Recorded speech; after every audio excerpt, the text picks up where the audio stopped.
क्या वाकई पहाड़ के इस पावर हाउस से जुड़ा ये राजदोष कनेक्शन सच है या फिर महज अंधविश्वास है? हम इस तरह के दावों को बिल्कुल भी बढ़ावा नहीं देते, लेकिन दोनों ही तरह के दावों को मजबूती देने के लिए जिस तरह की बातों को आधार बनाया जाता है या फिर इसे दावे को खारिज करने के लिए जो तर्क पेश किए जाते हैं, उन्हें हम आपके सामने जरूर रखते हैं।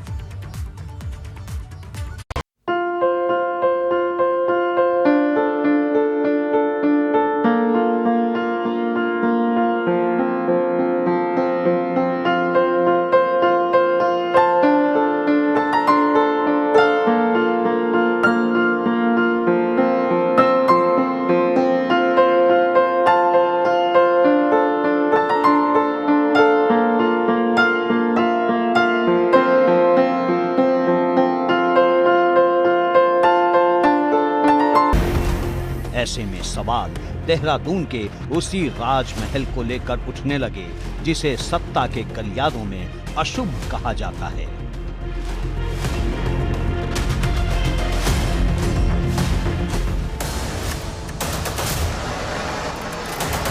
सिर्फ पुष्कर सिंह धामी ही नहीं, पहाड़ के इस पावर हाउस के साथ कई और बड़े नाम जुड़े हैं जिन्हें 5 साल का कार्यकाल पूरा होने से पहले ही सत्ता से हाथ गंवाना पड़ा।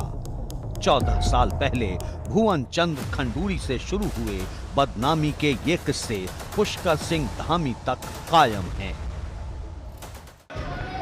मैं पुष्कर सिंह धामी ईश्वर की शपथ लेता हूं कि मैं विधि द्वारा स्थापित। ये 4 जुलाई 2021 की वो तस्वीर है जब पुष्कर सिंह धामी ने मुख्यमंत्री पद की शपथ ली थी।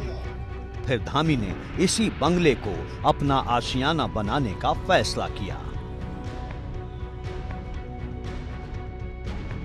गृह प्रवेश से पहले पूरे 9 ब्राह्मणों ने 6 दिनों तक पूजा अर्चना और यज्ञ पाठ किया ताकि बंगले का वास्तु दोष दूर किया जा सके। इसके बाद ही धामी ने यहां रहना शुरू किया।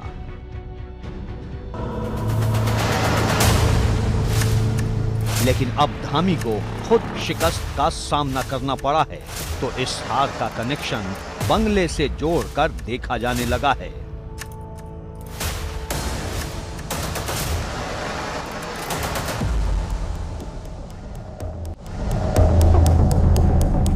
दरअसल धामी से पहले भी इस बंगले को लेकर ऐसे ही अजीबोगरीब दावे किए जाते रहे, क्योंकि धामी से पहले त्रिवेंद्र सिंह रावत के साथ भी इस बंगले का राजदोष कनेक्शन जोड़ा जाता रहा।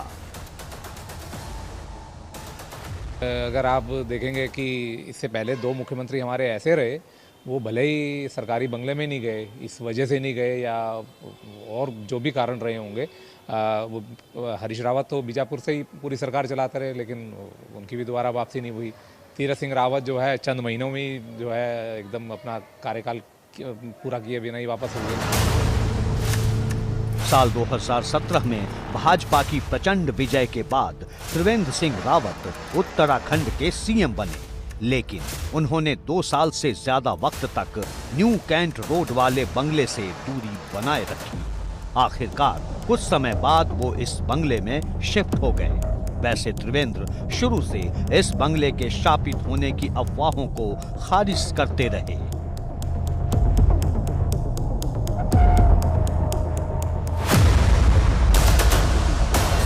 2017 के चुनाव में भाजपा को उत्तराखंड में प्रचंड बहुमत मिला और त्रिवेंद्र सिंह रावत को उत्तराखंड की कमान दी गई। त्रिवेंद्र सिंह रावत इस इच्छा से यहाँ गए कि ये इस मिथक को तोड़ देंगे, लेकिन त्रिवेंद्र सिंह रावत 4 साल बाद इस कुर्सी से हटना पड़ा।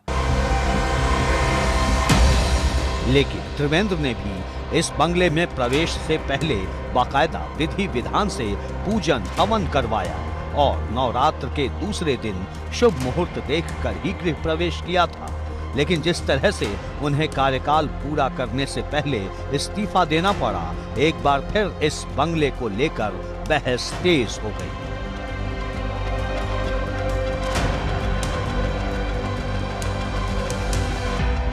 त्रिवेंद्र त्रिवेंद्र सिंह रावत के बाद उत्तराखंड की कमान तीरथ सिंह रावत को दी गई और तीरथ सिंह रावत भी इस आशियाने में नहीं गए। उन्होंने भी अपना आशियाना बीजापुर गेस्ट हाउस को बनाया, लेकिन 3 महीने के बाद ही तीरथ सिंह रावत को अपने पद से इस्तीफा दिया। दिलचस्प बात तो ये रही जब कमान पुष्कर सिंह धामी को दी गई। पुष्कर सिंह धामी ने भी इसको हवन करके पूरा शुद्धिकरण करके यहाँ जाकर अपना ठिकाना बनाया और ये कहा कि वो इस मिथक को तोड़ देंगे, लेकिन 2022 के चुनाव में ये मिथक बरकरार रहा क्योंकि पुष्कर सिंह धामी अपनी खटीमा विधानसभा से चुनाव हार गए।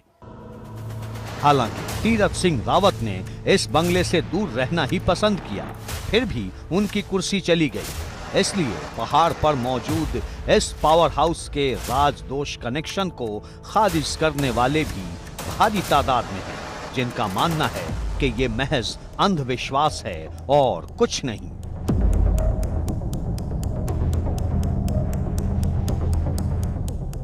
आगे आपको बताएंगे इस बंगले के साथ जुड़ी हैं और कैसी हैरान करने वाली कहानियां। बने रहिए हमारे साथ। एबीपी गंगा के लिए देहरादून से पंकज राणा की रिपोर्ट।